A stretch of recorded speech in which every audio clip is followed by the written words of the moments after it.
Shakib Khan Bangladesh premier league বিপিএলে দল কিনেছেন, এটা পুরনো খবর। এখন নতুন খবর হচ্ছে, অনেক দর্শক আমার কাছে জানতে চেয়েছেন, ভাই সাকিব আল হাসান এবং মাশরাফি এদের মতো জনপ্রিয় তারকাকে বাদ দিয়ে ডট বাবা তামিম ইকবালকে নিয়ে আপনি দুপুরে নিউজ করেছেন কেন? শাকিব খানের দলে আমরা ডট বাবা তামিম ইকবালকে দেখতে চাই না, এমনকি তাকে নিয়ে আপনার কাছ থেকে আমরা আর কোনো প্রকার কোনো নিউজ দেখতে চাই না। এখন এ ধরনের কথা যারা বলতেছেন তারা নিশ্চয়ই তামিম হেটার্স। যাই হোক, আমি তামিমের পক্ষে এবং বিপক্ষে কথা বলবো না, জাস্ট থাম্বনেইলে একটা ছবি দেওয়ার দরকার ছিল, আমি সেখানে ছবিটা দিয়েছি। এখন প্রশ্ন হচ্ছে, ভাই তাহলে কি শাকিব খানের দলে সাকিব আল হাসান অথবা মাশরাফি এরা জায়গা পেতে পারেন? আমি মনে করি এরাও জায়গা পেতে পারেন না, এদেরকেও বাদ দিতে হবে। আমার কথা হচ্ছে, এদের দরকার নাই। এখন কেন দরকার নাই, চলেন এ বিষয়ে আলোচনাটা করি। আমি বিশ্বাস করি আমার ভিডিও যারা রেগুলার দেখেন, শাকিব খানকে যেমন ভালোবাসেন, পাশাপাশি বাংলাদেশ ক্রিকেটকেও ভালোবাসেন। তো বাংলাদেশ ক্রিকেটকে যেহেতু আপনারা ভালোবাসেন, নিশ্চয়ই সাকিব আল হাসান এবং মাশরাফির বর্তমান যে পরিস্থিতি, বর্তমান যে অবস্থান, এটাও নিশ্চয়ই অনেকে জানেন। যদি আপনারা জেনে থাকেন তাহলে আলোচনাটা করতে আমার জন্য একটু সুবিধা হবে, আর না হলে কি আর করার, একটু কষ্ট করে আমার কথাগুলো শুনতে থাকুন। দেখেন আপনার চিন্তা ভাবনার সঙ্গে আমার চিন্তাটা আসলে মিলে কিনা। দেখেন, আমি দুপুরের ওই ভিডিওর থাম্বনেইলে, এখন থাম্বনেইলটা দেখতে পাচ্ছেন নিশ্চয়ই, এই যে থাম্বনেইল দিয়ে যে ভিডিওটা বানিয়েছিলাম, সেই থাম্বনেইলে আমি কেন তামিম ইকবালকে রেখেছি এ নিয়ে অনেকেই আপত্তি করেছেন। তাদের হয়তো অনেকের ভালো লাগেনি, আবার অনেকেই হয়তো মনে করেছিলেন শাকিব খানের দলে আমরা সাকিব আল হাসানকে চাই। আচ্ছা, আমি কেন তামিম ইকবালকে রেখেছি এ বিষয়টা পরিষ্কার করি। দেখেন, তামিম ইকবাল বর্তমানে বাংলাদেশ ক্রিকেট থেকে একটু দূরে আছে গত 1-1.5 বছর ধরে। তারপরও তার ব্যক্তিগত কোনো স্ক্যান্ডাল নাই, কন্ট্রোভার্সি নাই, এমনকি তিনি কোনো রাজনৈতিক দলের সাথে যুক্ত না, কোনো দলের এমপিও না। তাছাড়া তার বর্তমানে তার প্রতি জনগণের কোনো ক্ষোভও নাই। অন্যদিকে সাকিব আল হাসান বলেন, মাশরাফি বলেন, এই যে আওয়ামী লীগ সরকার, যে সরকারের কিছুদিন আগে পতন হলো ছাত্র আন্দোলনের মধ্য দিয়ে, সেই সরকারের কিন্তু এমপি ছিলেন সাকিব আল হাসান এবং মাশরাফি বিন মুর্তজা। তারা কেন ছাত্রদের পক্ষে কোঠা আন্দোলনে তারা যুক্ত হয়নি, এবং কেন তারা আওয়ামী লীগের মতো স্বৈরাচারী একটা দলের সরকারে এমপি ইলেকশন করেছেন, এ নিয়ে কিন্তু জনগণের মধ্যে প্রচণ্ড ক্ষোভ রয়েছে। সেই জায়গা থেকে এখন বলতে পারি সাকিব আল হাসান এবং মাশরাফিকে কিন্তু দর্শকরা খুব একটা পছন্দ করেন না, একেবারে বাজে চোখে দেখতেছেন। যার জ্বলন্ত উদাহরণ আমরা কিছুদিন আগে দেখেছি। যেদিন শেখ হাসিনার পতন হয়েছে, সেদিন নড়াইলে কিন্তু মাশরাফির বাড়িতে দুর্বৃত্তরা বা বিক্ষোভকারীরা আগুন দিয়েছিল। কেন আগুন দিয়েছিল? ওই যে জনগণের মনে ক্ষোভ ছিল।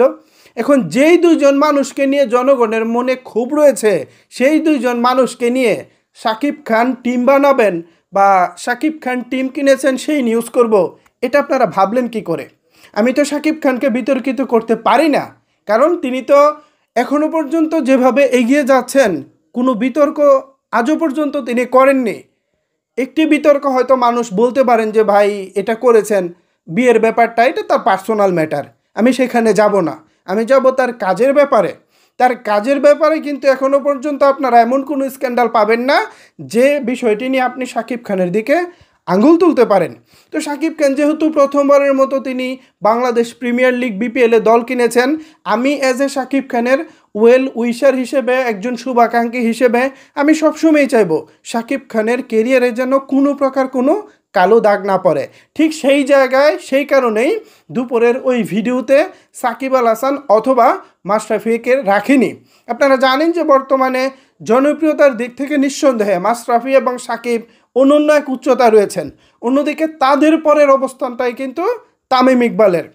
তা আমি একটু বিচার বিবেচনা করেছি যে তামিম ইকবালের বর্তমানে কোনো স্ক্যান্ডাল আছে কিনা, বা জনগণের গ্রহণযোগ্যতার দিক থেকে তিনি পিছিয়ে আছেন কিনা, এই চিন্তা ভাবনা করেই কিন্তু আমি ওই থাম্বনেইলে তামিম ইকবালকে রেখেছিলাম।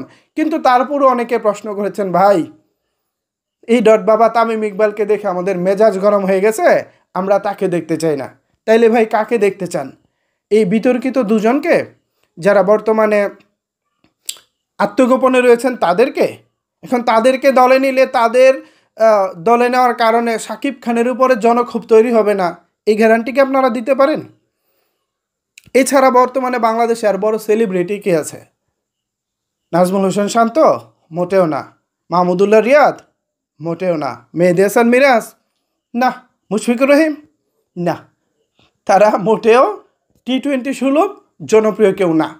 বাট ছিলেন একজন সাকিব আল হাসান, কিন্তু তিনি তার ওজনটাকে কমিয়ে ফেলেছেন, তার ওজনটাকে নষ্ট করে ফেলেছেন।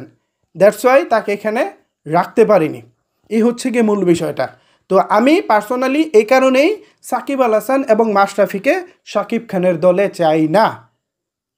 এদেরকে দরকার নাই। থাম্বনেইলে একেবারে এই টাইটেলটাই দিয়েছি, এদেরকে দরকার নাই। আশা করি যারা ক্রিকেট রিলেটেড খবরাখবর রাখেন তারা নিশ্চয়ই আমার কথার সাথে একমত হবেন। আর যদি একমত হয়ে না থাকেন, কী কারণে দ্বিমত পোষণ করতেছেন, ওই বিষয়টাও কিন্তু কমেন্ট করে জানাবেন। আমি আপনাদের কমেন্ট পড়তে চাই, কারণ আপনাদের কাছ থেকেও আমি শিখতে চাই। আমি যে সবসময় সঠিক হবো এমন তো না, আপনাদেরটাও তো সঠিক হবে, তাই না? এখন দেখা যাক, বাংলাদেশ প্রিমিয়ার লিগ তো আর কালকেই শুরু হয়ে যাচ্ছে না, হয়তো ডিসেম্বর কিংবা জানুয়ারির দিকে শুরু হবে। এই আরও 4-5 মাস আছে। এই 4-5 মাসে বাংলাদেশের আবহাওয়া কতটা পরিবর্তন হয়, ক্রিকেটে সাকিব আল হাসান নতুন করে আবারও কামব্যাক করতে পারেন কিনা, বা মাশরাফি তিনি এখনও যেহেতু বিপিএল খেলে যাচ্ছেন, গতবারও খেলেছেন, তিনি নতুন করে কামব্যাক করতে পারেন কিনা, অনেক কিছুর উপরে নির্ভর করবে। তাছাড়া শাকিব খান তিনি তার যেই কোম্পানি রয়েছে রিমার্ক অ্যান্ড হারল্যান্ড, এই কোম্পানি এবার বিপিএলের দল কিনেছে ঢাকার। তো দেখা যাক তারা দলের নামটা কী রাখে, এবং তারা টিম মানে যে যারা কিনেছে তারা সবাই মিলে কি সিদ্ধান্ত নেয়, কাকে দলে রাখলে ভালো হবে, কাকে রাখলে ভালো হবে না, নিশ্চয়ই তারা একটা সিদ্ধান্ত নেবেন। আমরা যেটা করতে পারি, আমাদের জায়গা থেকে আমরা জাস্ট একটা পরামর্শ দিতে পারি। তবে আমরা এতটুকুতেই খুশি, শাকিব খান বিপিএলে দল কিনেছেন।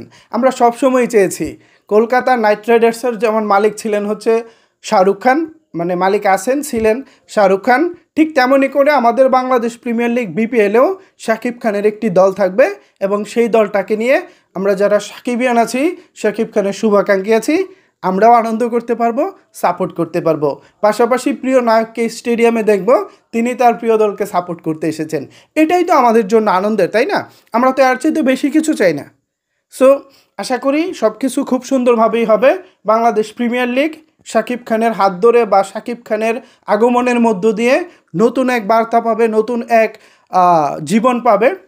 যদিও 12 বছর ধরে আমাদের এই প্রিমিয়ার লিগ চলতেছে, কিন্তু আন্তর্জাতিক অঙ্গনে এই প্রিমিয়ার লিগের অবস্থান খুব একটা যে ভালো তা না, একটু তলানির দিকেই রয়েছে। এখন শাকিব খানের মতো বড় বড় তারকা সেলিব্রিটিরা যদি এখানে ইন করে, আশা করি এখান থেকে ভালো একটা ফিডব্যাক আসবে। এখন দেখা যাক অদূর ভবিষ্যতে কি হয়। সো ভিউয়ার্স, অনেকক্ষণ ধরে কথা বলেছি, আর কথা বলবো না, অনেক কথা বলে ফেলেছি। এখন এই বিষয়ে যদি আপনাদের কোনো কিছু বলার থাকে, তাহলে অবশ্যই সেটি নিচের কমেন্ট বক্সে জানাতে পারেন।